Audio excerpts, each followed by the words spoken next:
My mother-in-law wakes me up at 3 every day and makes me do housework. As a result of this lifestyle, I collapse from overwork. Anyone would fall ill if they couldn't sleep.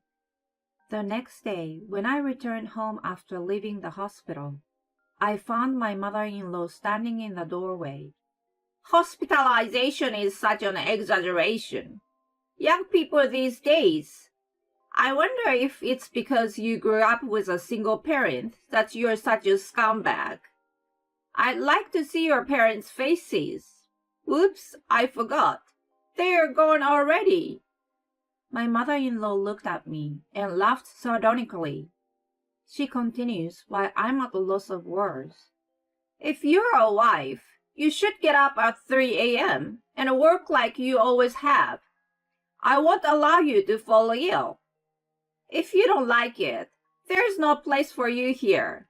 Get the hell out of here. At this point, I had reached the end of my patience. She woke me up every morning at 3 a.m. to make me work, and to top it all off, she made fun of my late mother. I will never forgive you. I can't be a part of this family any longer. Holding back my voice from trembling, I tried my best to speak calmly. I understand. Then I will leave. My name is Lily. I'm 31 years old. My husband Noor and I have been married for 3 years. We bought a 4-bedroom apartment when we got married and live together there. I'm still working at the famous company I entered after graduating college, and Noor is also working for another company. To be honest, Noor's income is only 1/3 of mine, but I was fine with that. I met him about 5 years ago. I grew up in a single-parent home. My mother, who raised me single-handed, passed away of illness 6 years ago. I had no siblings, so when I was feeling lonely, one of my coworkers introduced me to Noah. He had a rather timid personality, but he was very kind to me.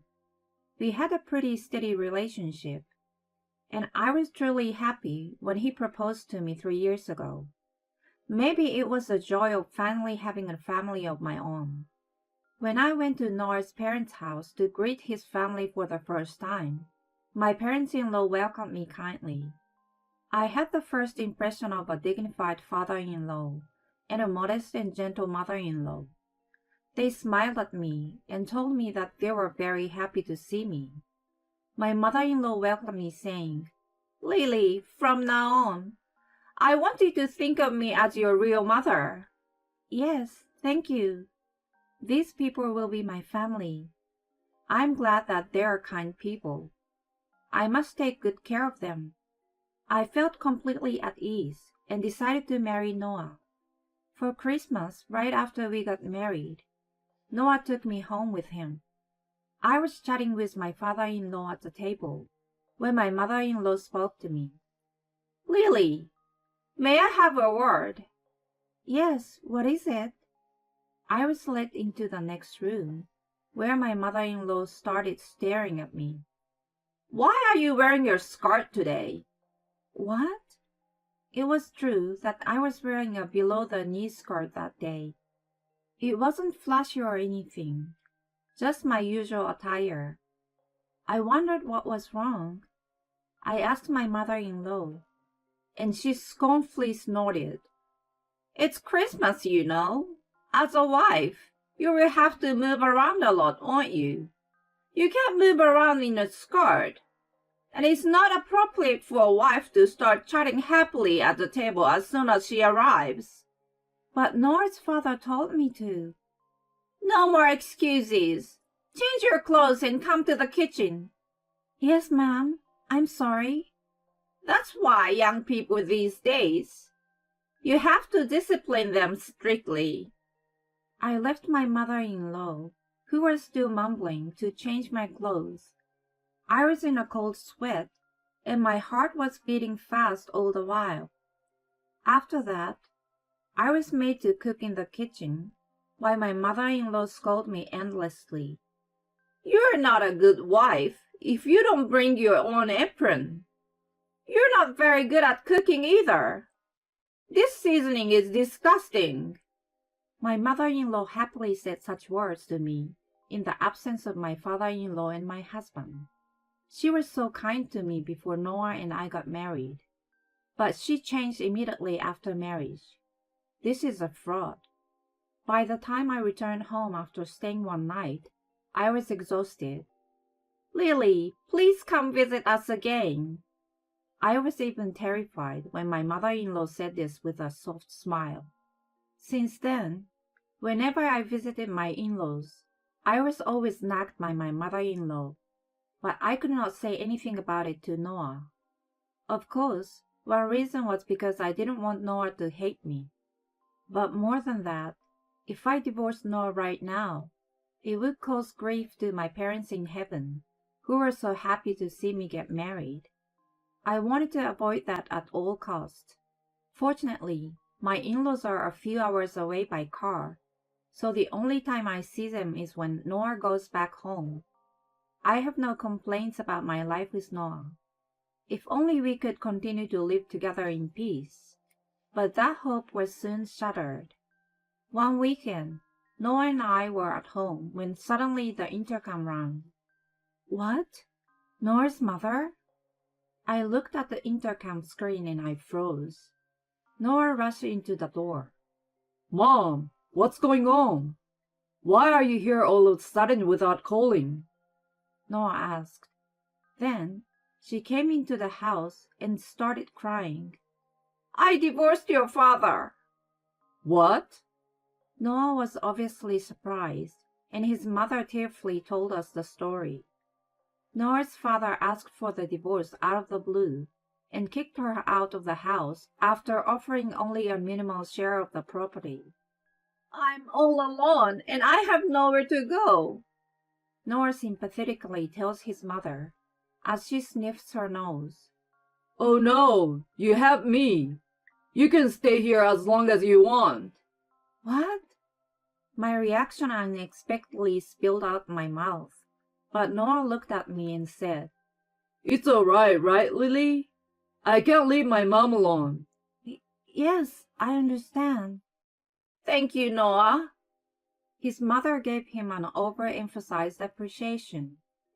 This is how my mother-in-law and we began to live together. In the beginning, when we just started living together, she was very quiet. But after a week, she gradually revealed her true nature. I was cooking breakfast one day, and my mother-in-law scolded me in an exaggerated manner. What are you doing? What? I'm just cooking an egg. You have to cook them well for Noah. That's no good. They're too soft. Right, Noah? I looked over at Noah sitting at the dining room table. He looks happy. Yes. Your eggs are a little too soft.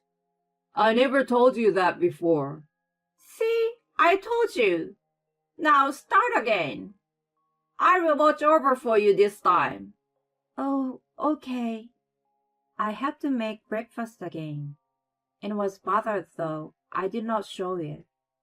After that, my mother-in-law started to nag me about my housework. Since I was also working, I always did my chores quickly. But my mother-in-law, of course, was not satisfied with that. Lily, how come you don't wipe the floor every day? Well, we do have a cleaning robot, so... You can't rely on something like that. You should clean your own floors. Okay. I had to wipe the floors of all the rooms in the middle of the night before going to bed. All the while, my mother-in-law was just standing there, watching me with her arms crossed. It was past 1 a.m. when I finished cleaning. Starting tomorrow, you will wipe the floor in all the rooms every day, right? Yes, I will. And so, my list of household chores grew and grew. My mother-in-law was home every day. But if you ask me if she does something for me, not at all. She doesn't even hang a single piece of laundry. And that's not all. Since I started living with my mother-in-law, Noah, who used to help me with the housework, stopped doing anything. Whenever Noah tries to help with the housework, his mother would stop him. Noah, you are tired from working every day, aren't you? You don't have to do that.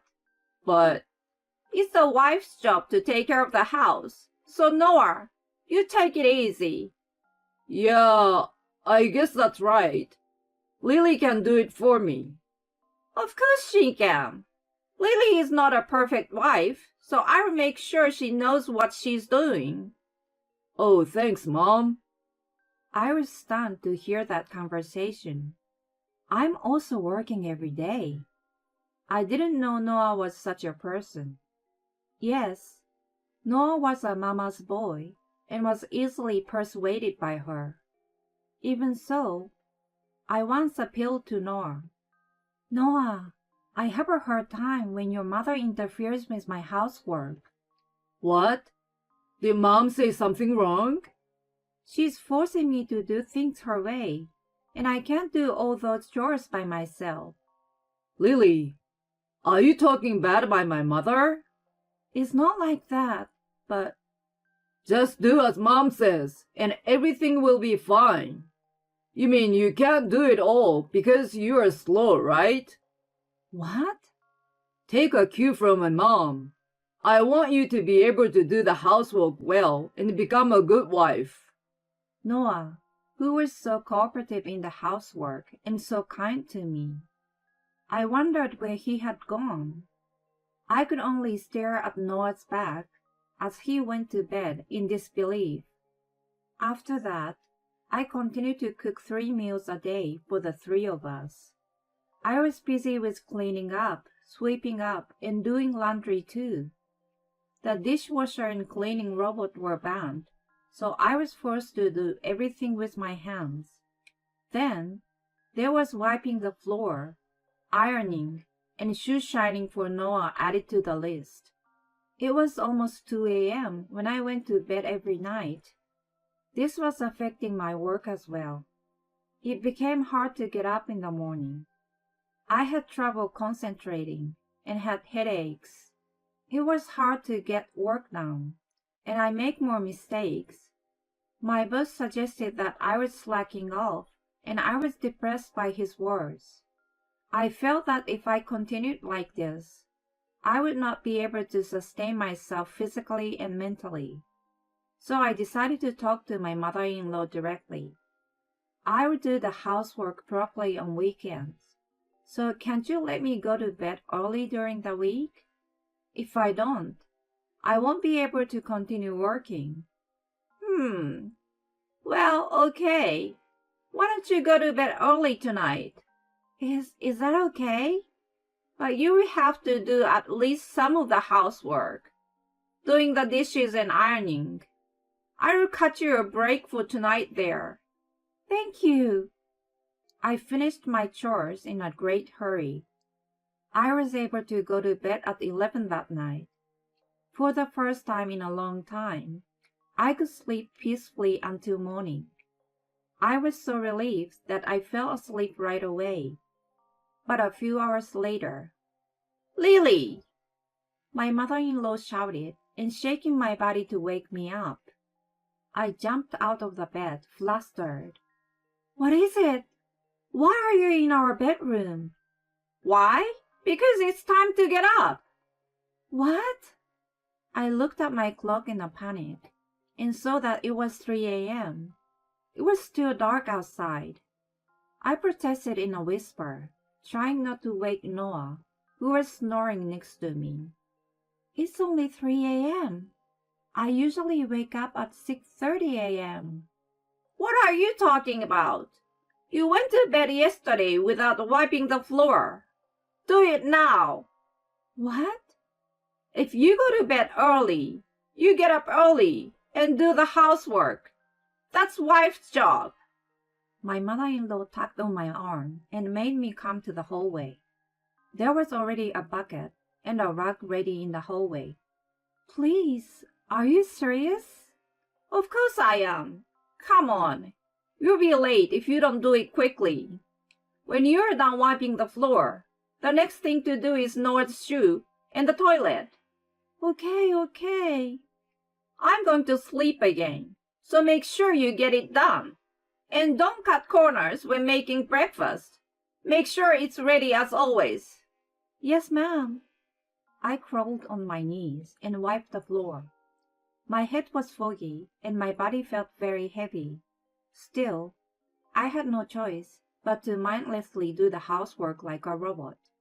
I finished the floor, and from there I went on to do Noah's shoes and the toilet.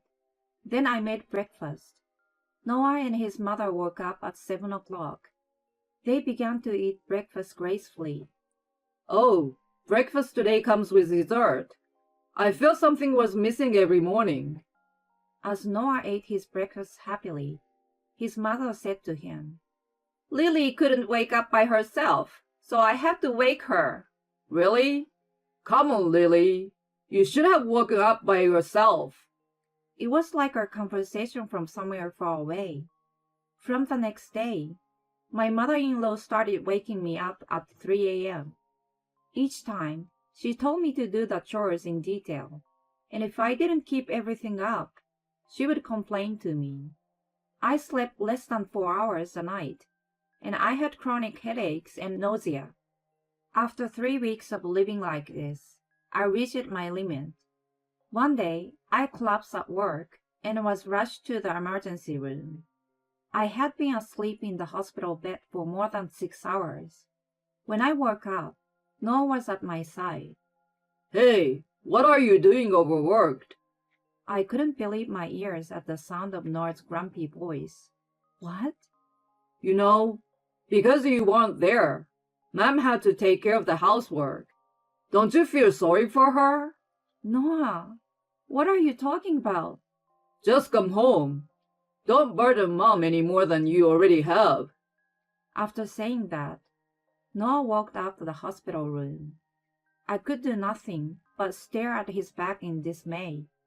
The next day, when I returned home after leaving the hospital, I found my mother-in-law standing in the doorway. Lily, how can you leave the house for a whole day? I was overworked and in the hospital. Didn't you hear? Hospitalization is such an exaggeration. Young people these days. Anyone would fall ill if they couldn't sleep. Shut up. I wonder if it's because you grew up with a single parent that you are such a scumbag. I like to see your parents' faces. Whoops, I forgot. They are gone already. My mother-in-law looked at me and laughed sardonically.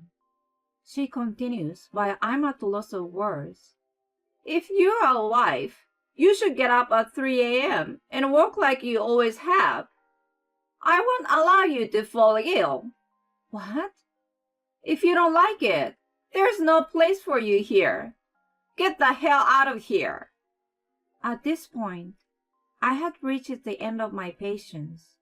She woke me up every morning at 3 a.m. to make me work, and to top it all off, she made fun of my late mother. I will never forgive you. I can't be a part of this family any longer. Holding back my voice from trembling, I tried my best to speak calmly. I understand. Then I will leave. What? I walked past my mother-in-law with her eyes widened and gathered up my belongings. I didn't listen to what my mother-in-law was saying and left. A month later, I walked out of the office after work to see Noah and his mother with their faces red. They were screaming about something, so I had no choice but to go into a nearby cafe to listen to what they had to say. Lily, what the hell is this? Noah held up a signed divorce paper. What do you mean? As you can see, I want a divorce. Divorce? I thought you would come back after rethinking, but how can you say something so outrageous? To Noah, who was spitting on me as he gets closer, I say, Your mother said to me, If you can get up at 3 a.m. to do the housework, then you have to leave. So that's what I did. Why don't you just do what we tell you? My mother-in-law intervened, but I ignored her. Nor just get a divorce. I will not agree to that. What is that? Because you're in need of money, right? Nor stiffened at my words. What? Money? What is she talking about, Noah? By her reaction, my mother-in-law did not know what we were talking about. I told her to make everything clear. Oh, I see you didn't know that Noah's annual income is only 1/3 of mine. Huh? I continued to my astonished mother-in-law. With Noah's income, he would not be able to support you or even pay the mortgage on the house. That's why he refuses a divorce. That can't be. My mother-in-law looked at me and Noah alternately. Noah pleaded me with a very pale face. Please, Lily, come back. Do you remember what you said when I collapsed? You never worried about me, and you always took your mother's side. How can I be married to someone like that? Well, that's... I will never forgive your mother for what she did to me, nor forgive you for just watching that silently. Not to mention the division of property, but I'm going to demand compensation for my mental anguish, so be prepared. Huh? How am I supposed to pay for that? Then I will do whatever it takes, even go to court. From now on, please contact me through my lawyer. I held out my lawyer's business card to Noah. He stared at it, sweating like a pig. Then, my mother-in-law suddenly clung to my arm. Wait a minute! How are we going to live? Lily, please help us! I shook off her hands vigorously. I don't care. You sow the seeds, so do something about it yourself. With that, I left the coffee shop, leaving the two of them pale-faced. Afterwards, Noah cried to me, telling me that he can't pay the alimony. We agreed to sell the house and to give me that money plus all of his savings. We finally got divorced. Noah and his mother ended up in a shabby apartment. My mother-in-law gave up on Noah and tried to get her ex-husband to help them, but she was kicked out. I was later told that Noah's mother did very little housework at home. Noah's father was fed up with her two-faced personality, that he was the one to suggest the divorce. After her ex-husband shooed her away, Noah's mother still lives with her son, who has no savings. The only thing that has changed is that she started working a part-time job early in the morning at the factory. I hope she will take this opportunity to reflect on all the times she has mistreated me. I, on the other hand, have found a new house and I'm living a pretty good life. I'm happy to do my housework for only myself and sleep soundly every night. But that's not all. Recently, one of my coworkers asked me to be his girlfriend. He said he had been in love with me for a long time, but he had given up on it because I was married. Then he heard about my divorce and opened up about how he had always felt. He is rumored to be sincere and earnest, so I'm starting by going on a dinner date with him. I would like to strive for a good, positive life from now on. Thank you for watching.